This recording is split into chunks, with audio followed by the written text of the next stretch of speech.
Welcome back to Football Daily, everybody. It's a week late, but today we need to talk about my predictions. Now, I've seen a lot of comments on Football Daily over the last couple of weeks, particularly on Sunday Vibes, where I wasn't there for the prediction video. Meaning that when I come to talk about it at the end of the season, I'm going to get called a scared little bitch. And I was supposed to put this video out last week, obviously prior to game week 1, but we managed to get exclusive time with Gary Neville and Jamie Carragher in the build up to the season. That doesn't come around every single week, so we chose to put that video out then instead. If you haven't seen it already, please do go and watch it, because Gary Neville, he was on smoke. Remember they signed Sterling? No, they signed Sterling. Do you swear that? YouTube. He wants to. You get away with that. You get away with that. Yeah? It's not Sky Sports, it's Football Daily. Okay, let's crack on because it is 300 degrees in this room. I'm aware I'm a week late to do these predictions, so I've obviously already seen game week 1. However, I've tried my best not to base any of these off what I've seen from game week 1. I told myself as well during the summer I won't be basing predictions on transfer activity. So I'm really trying to stick with that motto this year. I'm really trying to stick with it. Let's go straight in at 20th, Bournemouth. Now I can give it all the big hoorah about, I'm not going to be basing this on transfers, but Bournemouth just haven't done enough. They haven't done enough. They've lost some key players in Nat Phillips and Gary Cahill, particularly at the back. I just don't think they've strengthened enough with the likes of Tavernier, Fredericks, Rothwell. For me, it's not enough. I know an opening day result was spectacularly good against Aston Villa, but I just don't see them picking up enough points to challenge even close to 17th. That's probably going to come back to bite me, but I've got them 20th. 19th, I've got Nottingham Forest. Now, at the time of recording, they've signed 212 players, and I absolutely respect it. This is not like Fulham a couple of years ago, where they splashed a load of cash on a load of irrelevant players, because at the time, Fulham at least had some remnants of a Premier League squad. Nottingham Forest don't have that luxury. They overperformed so much last year that they have a real championship squad that was padded out with loan players. Those loan players have gone. The championship players probably aren't good enough. So they're almost having to turn over a full squad, let alone a full first 11. And I have no problem with that. I still don't think these players are going to be enough to survive. But what they do mean is that when they drop back down to the championship, if they drop back down to the championship, they immediately have one of the best squads in the division and are likely to bounce back up yet again. The aim for Forest will be to stay in the division, given that they've splashed big cash on big names, likes of Jesse Lingard in terms of wages, likes of Dean Henderson in terms of wages, took some big names out of the Bundesliga as well. And I personally hope they stay up. I really like Forest and I want them to become a solid Premier League team, but I just don't see it. I just don't see it. I don't see the squad gelling in time, and I think by the time they do, there's going to be all sorts of problems. But even if they go down, they've protected themselves. In 18th position, it was so tight. I really wanted to put Everton there. I think that they are going to have a horrendous season. But I've ended up going with Fulham, who I actually think have recruited pretty well. I think Marco Silva is a really good manager for them, and they play nice football, as was demonstrated, to be honest with you, on the opening day against Liverpool, where they totally held their own against probably the second best team in the entirety of Europe. They've built the entire system to cater to Alexander Mitrovic, so I do believe he's going to score goals this season. I reckon he'll get to his double figures in terms of goals. But it's at the back. I'm concerned about that defence. I am still concerned about the fact Tim Ream is starting in that defence. I just think they're going to leak goals. So I've got them 18th, but it was very tight to 17th placed Everton. And that's because I think they're in for a bad season as well. There's no strikers on the market, is there? Dominic Calvert-Lewin's out for 8 weeks, I believe. Richarlison's been sold. Where are the goals coming from for Everton? Who scores their goals? It's all well and good bringing in these extra bodies at the back, and I think Tarkowski and Connor Cody in this new look back three system under Frank Lampard are going to be pretty solid. But who scores the goals to keep them in the division? Because it's not going to be Dwight McNeil. I can't see it being Damari Gray. So who's bagging? I'm worried. Just to add a little bit of statistical evidence to my point there, Richarlison was responsible for 35% of their league goals last year. So you're taking a third out, minus Dominic Calvert-Lewin as well, as he spent last season injured. No. 16th, I've got Southampton. I think the transfer business is really interesting. They're obviously trying to change up to this data-led recruitment academy drive, and I think it's quite intriguing, but I worry about it in the short term. And again, like Everton, where are the goals coming from Southampton? The last player to score over 10 in a league season was Dusan Tadic for Southampton. You know, we loved Armando Broja last year, didn't come close to it. Joe Aribo, there's huge pressure on him, hitting the ground running and scoring goals and creating. I think it was only 9 goal involvements in the SPL last season. So who's bagging? Is it going to be Che Adams? Oh, he might even leave the club. Adam Armstrong, don't see it happening in terms of mass goal involvements. And at the back, you know, Jan Bednarak, Gavin Bazunu still needing to bed in. It's a young team. Tino Livermento's out long term. Hassan Hutto has to be careful this year, man. He really does. Another manager I think has to be careful this year is Bruno Lage. I think it was 1 win in their final 9 games. They started the season poorly against Leeds. They've got Raul Jimenez out long term. They loaned out Fabio Silva, his backup. They have managed to get Gonzalo Guedes through the door, which is a big pickup for them. But this new system, this 4 at the back system, allowing Cody to go, who's the club captain, incredibly influential figure, and replacing with Nathan Collins, who's obviously one for the future and a really talented centre-back, playing him alongside Max Kilman is a risk. And it's a risk that if it goes wrong, I think might cost Bruno Lage his job. So I've got Wolves in 15th. I'm unconvinced by them this year. In 14th place, I've got Leeds.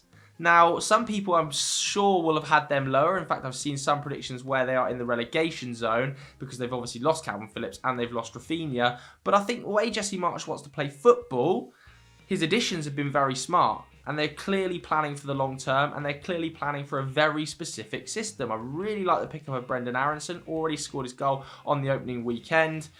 They, in my opinion, are going to just about be fine. I don't think they're going to break into the top 10. They're not going to rip up any books, but... Is that the phrase? Rip up any books? They're not going to rip any teams to shreds, but I think they'll be solid because there are some much worse teams in the division than them. Similarly, Brentford are in 13th for me. I think Thomas Frank is one of the better coaches of that sort of bracket level. He's got a very settled squad. He hasn't really lost anyone other than Christian Eriksen and some of his additions, the likes of Damsgaard, who didn't get a goal involvement last season, but is still an exciting pickup. I think Brentford, solid.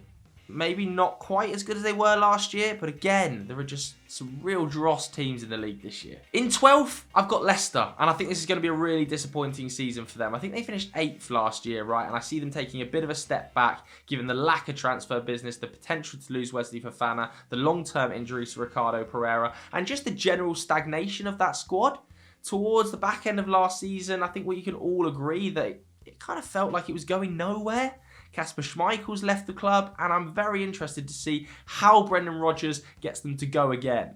Or is it just going to continue to flatline? I don't think they're ever going to be in trouble with this squad, and I think Brendan Rodgers is good enough to, you know, keep them 12th and above, but I think they are going to take another step back on last year, and they've just got to be careful they don't stagnate too much. Because, you know, we've seen the much talked about financial issues, but the bigger problem appears to be the bloating of that squad.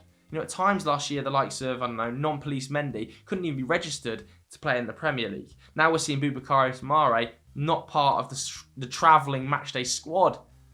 They've got to take some pretty ruthless decisions and cut a bit of fat, I think. In 11th, I've got Aston Villa, but I worry for Steven Gerrard. I think some of the additions have been really smart for Aston Villa. I really like Boubakary Kamara. I think Diego Carlos is going to be absolutely fine, but is it 1 win in 13 now, or 2 wins in 12, something like that for Steven Gerrard? And those came against Burnley and Norwich. I think the pressure will start to ramp up on him. The more those sort of memes come out about him having the same win percentage as Gary Neville at Valencia, the pressure could build on him. But I think even if the pressure built on him so much and he was to lose his job, I think the Aston Villa squad as a whole is very, very solid and could recover quite quickly under a different coach if Steven Gerrard can't sort it out, and he still might be able to. So I'm fine with Aston Villa being totally mid-table. I've got them 11th. They might drop to 13th. They might climb as high as like 9th. I can see him in that bracket. As for Brighton, I've got them in 10th. Obviously, an opening day win against Manchester United hasn't really changed my opinion on how excellent Graham Potter is and how well coached this team is, despite losing its 2 best players in Cucurella and Yves Bissouma. I think it's a really, really excellent sale to get Cucurella gone for that price. Yes, he was a very good player, but I do think in that Graham Potter system, that fullback position is fairly replaceable, not to be too harsh on Cucurella, but I think Brighton know exactly what they're doing with that big fee. The issue remains goals for them. Who's going to score goals? Danny Welbeck played brilliantly against Manchester United, but I still have concerns about who finishes top goal scorer. Yes, they've brought Dennis Undav in. Having spoken to a few Belgian Pro League fans, they're slightly unconvinced he's going to work in this Graham Potter system, but let's see. I think Brighton are going to be absolutely fine. I think Graham Potter's one of the best coaches in the division, and they're a very solid mid-table side. Wouldn't be surprised to see them jump up to like 7th.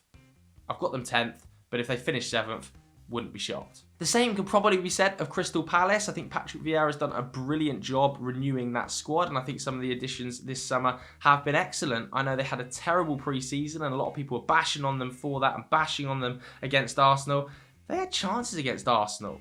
The Eze, one-on-one, the Odson-Edouard header, they could have got something out of that game. I think Arsenal were the superior team, but that was to be expected given that Palace had such a terrible pre-season. And once they found their feet, they looked pretty solid. Joachim Andersen and Mark Gahey remains one of my favourite central defensive partnerships in the league.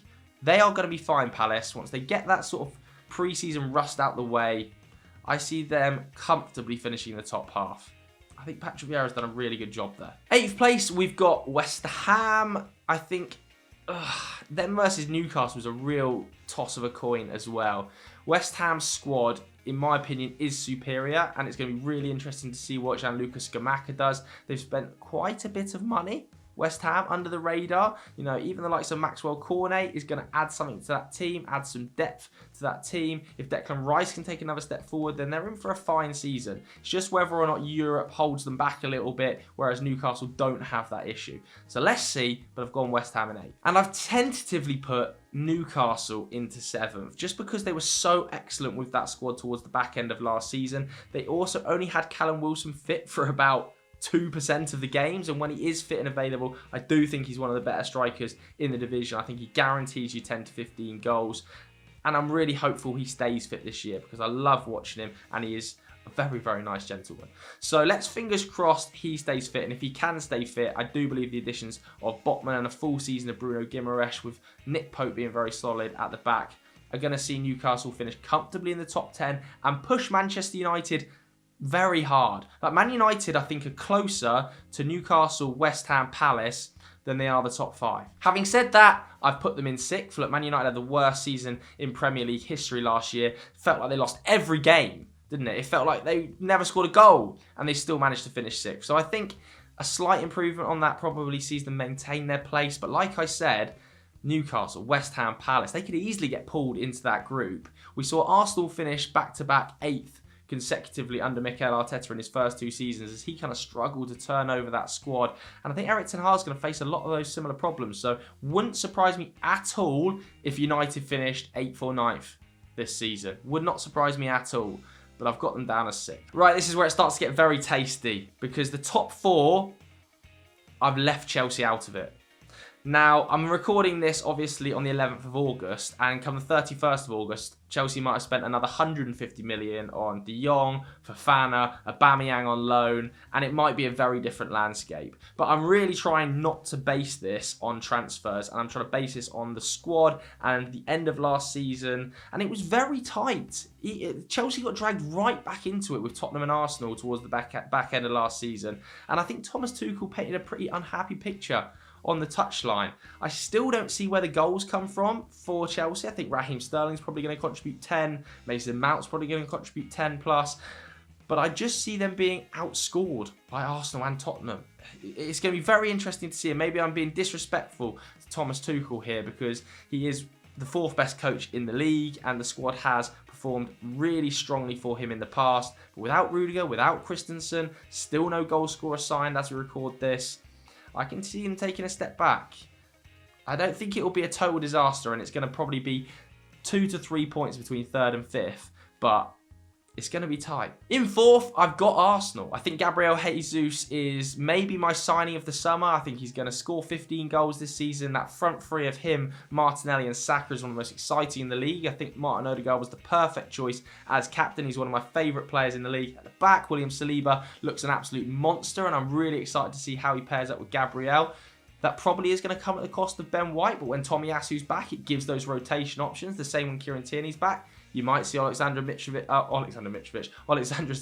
play in a midfield role. It's going to be exciting. It's certainly exciting times for Arsenal. I think Arteta is doing brilliant work at that club. He's really, really changed my opinion of him. When the first season and maybe halfway through the second season, I was super sceptical about Arteta. I think he's got him going in the right direction. Very exciting squad. And I think now's the time he proves people wrong, finishes 4th and goes deep in the Europa League. Third, I think, is going to be Spurs. They've got, for me, the best attacking triumvirate outside of...